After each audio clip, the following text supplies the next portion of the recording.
নমস্কাৰ। ৭৫তম স্বাধীনতা দিৱস উপলক্ষে এটা কবিতা পাঠ কৰিবলৈ ওলাইছোঁ। মোৰ স্বৰচিত কবিতা স্বাধীনতাৰ স্বৰূপ। এয়াই জানো স্বাধীনতা? 1947 চনৰ 15 আগষ্টত স্বাধীনতা পালোঁ। ব্ৰিটিছৰ পৰা স্বাধীন হলো ভাৰতবাসী।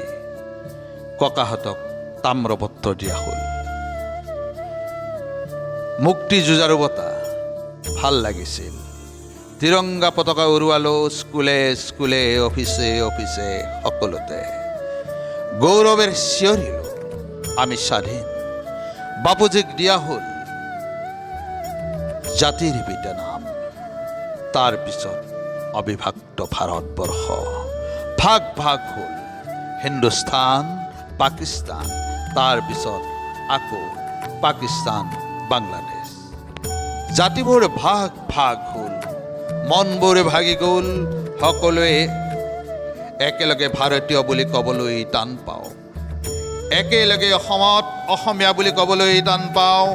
কওঁ আমি বড়ো, আমি বঙালী, আমি কাৰ্বি, আমি কছাৰী, আমি বামুণ, আমি কুৰিৰ ইত্যাদি ইত্যাদি।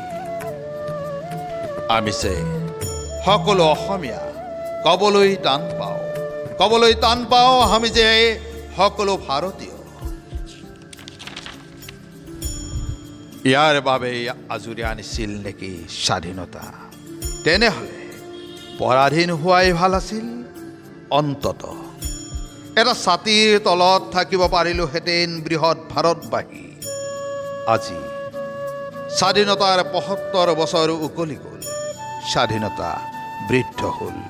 সেই আজি ভাৰতবৰ্ষখন বিদেশী বনিয়াৰ হাতত এপদ এপদকৈ সকলো বিকিব ল'লে। মহান নেতাবোৰে বন্ধকত থলে বিভিন্ন অনুষ্ঠান প্ৰতিষ্ঠান। বস্তুৰ দাম দোপতদোপে বঢ়ালে। নিবনুৱাৰ সংখ্যাও ভয়াৱহ হ'ল। উদ্যোগ বুলিবলৈ তথৈবচ। মুক্তভাৱে ক'ব বা লিখিব নোৱাৰোঁ, মুক্তভাৱে ফুৰিব নোৱাৰোঁ। তাৰ পিছতো আমি কওঁ আমি স্বাধীন। শোষণকাৰীয়ে লুটিলে আমি হৈছোঁ লুণ্ঠিত শোষিত। তাৰ পিছতো আমি গৌৰৱেৰে কওঁ আমি স্বাধীন। হাঁহিব দিলে হাঁহিছোঁ, কান্দিব দিলে কান্দিছোঁ, উলাহৰে গাব দিলে গাইছোঁ। কেইটামান খাদ্যৰ নামত অখাদ্য দিছে, তাকো আমি খাদ্য বুলি গ্ৰহণ কৰিছোঁ। তাৰ পিছতো আমি কওঁ আমি স্বাধীন।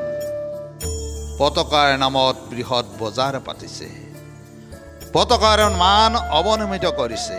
তাৰ পিছতো কওঁ আমি স্বাধীন। আচলতে আমি স্বাধীন নে? সন্দেহ হৈছে।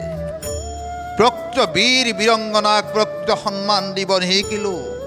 দালালক মালিক বনালোঁ। তাৰ পিছত হাই হাই কৰিলোঁ। এয়াই জানো স্বাধীনতা? এয়াই গণতন্ত্ৰৰ প্ৰকৃত স্বৰূপ। ধন্যবাদ।